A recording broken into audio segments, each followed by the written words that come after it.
ایک سوال آ رہا ہے، یہ پوچھ رہی ہیں کہ آپ کیا کتاب سجیسٹ کر سکتے ہیں ایموشنل انٹیلیجنس کے لیے، اور ہم دن بھر میں کیا پریکٹیکل سٹیپس لے سکتے ہیں جس سے ہماری ایموشنل انٹیلیجنس میں اضافہ ہو؟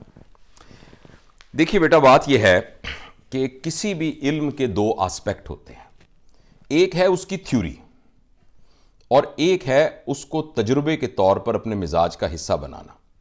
میں اس بات کے بالکل خلاف نہیں ہوں کہ آپ کتابیں پڑھیں، میں اس بات کے بالکل خلاف نہیں ہوں کہ آپ لیکچر سنیں، تو ان چیزوں سے فرق پڑتا ہے.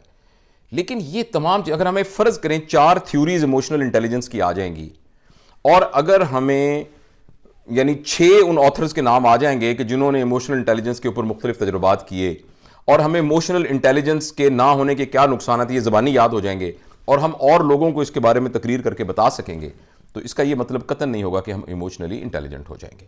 ویسے تو آپ لکھیں گے تو نیٹ کے اوپر بے شمار چیزیں موجود ہیں، یوٹیوب کے اندر بہت زیادہ موجود ہے، آپ دیکھ سکتے ہیں. لیکن ایموشنل انٹیلیجنس کو حاصل کرنے کے لیے میرے خیال میں جو سب سے اہم چیز ہے وہ یہ ہے کہ ہمیں ریفلیکشن کی عادت ہو. ریفلیکشن کا مطلب یہ ہے آسان ریفلیکشن، شیشے میں اپنا چہرہ دیکھتے ہیں. ہم دن میں ایک دفعہ، اور بیسٹ ٹائم ہے رات کو سوتے وقت، سارے دن پہ غور کریں کہ آج سارے دن کی جو پوری دن کی فلم چلائیں اور دیکھیں کہ آج سارا دن میں میں نے کیا کیا. ایک واقعہ میرے دفتر میں ہوا، اس واقعے میں کون کون موجود تھا، وہ ساروں کے ساتھ میرا کیا رویہ تھا، اس وقت ان لوگوں کے کیا جذبات ہوں گے اور اس وقت میرے کیا جذبات ہوں گے. اگر آپ اس کا فریم ورک دیکھنا چاہیں تو ایک صاحب ہیں جن کا نام ہے گبز، GIBBS. انہوں نے ایک ماڈل بتایا ہے جس کو گبز ماڈل کہتے ہیں.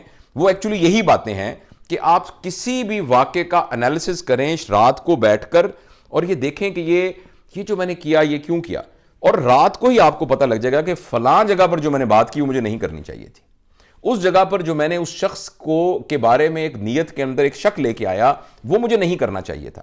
یہ جو مشق ہے نا، ریفلیکٹیو ہونا، یہ اصل میں ایموشنلی ہمیں انٹیلیجنٹ کر لیتی ہے. اور دوسری بات ایک اہم ہے کہ کسی طریقے سے ہم اپنی ایگو سے جان چھڑائیں. ہمیں ایموشنلی انکمپیٹنٹ کرنے میں جو سب سے بڑا فیکٹر ہے وہ ہے ایگو. ایگو کا مطلب یہ ہے ہمیں ہر بات پہ یہ لگنے لگ جائے کہ میری بے عزتی ہو گئی ہے، اس نے یہ کہا تو میری بے عزتی ہو گئی، وہاں میں گیا لوگ اٹھ کے کھڑے نہیں ہو گئے، میری بے عزتی ہو گئی، چونکہ میں نے بات کہی تھی انہوں نے نہیں مانی تو میری بے عزتی ہوگی.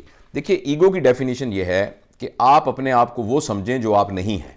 مثلا کوئی شخص یہ سمجھے کہ میں اس ادارے کا ڈائریکٹر ہوں، چاہے وہ ڈائریکٹر ہو بھی، ایکچولی وہ ڈائریکٹر نہیں ہے، ایکچولی وہ ایک شخص ہے، ڈائریکٹر ہونے کی ذمہ داری اس کو دی گئی ہے.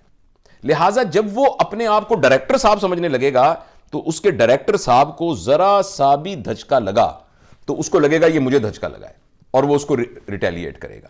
ہم اپنے آپ کو وہ سمجھتے ہیں جو ہم نہیں ہیں. ہم ایکچولی اللہ کے بندے ہیں، اللہ کے تمام بندے ایک جیسے ہیں، اور کوئی بھی شخص اپنے عہدے کی وجہ سے، اپنے پیسے کی وجہ سے، اپنے خاندان کی کسی بڑا ہونے کی وجہ سے، کسی زبان کی وجہ سے، کسی نیشنلٹی کی وجہ سے ایک دوسرے سے بڑا نہیں ہے. ہاں البتہ بڑا ہم میں سے وہ ہے جو تقوی والا ہے. اگر اللہ نے ہمیں تقوی کی توفیق دی ہے اور اس کی استطاعت دی ہے تو یہ میری ایکچولی سیلف رسپیکٹ ہے، یہ میری ایگو نہیں ہے، یہ میری سیلف رسپیکٹ ہے. تو ہمیں اپنی سیلف رسپیکٹ کا خیال رکھنا چاہیے، ایگو سے جان چھڑانی چاہیے. بالکل یہ نہیں سوچنا چاہیے کہ میری بے عزتی ہو گئی. اور دوسری بات جیسے میں نے آپ سے عرض کیا کہ ریفلیکٹیو پریکٹس کو عادت بنائے. نبی پاک صلی اللہ علیہ وسلم کی حدیث کا مفہوم ہے کہ جس کا آج گزشتہ کل سے بہتر نہیں ہے وہ ہلاک ہو گیا.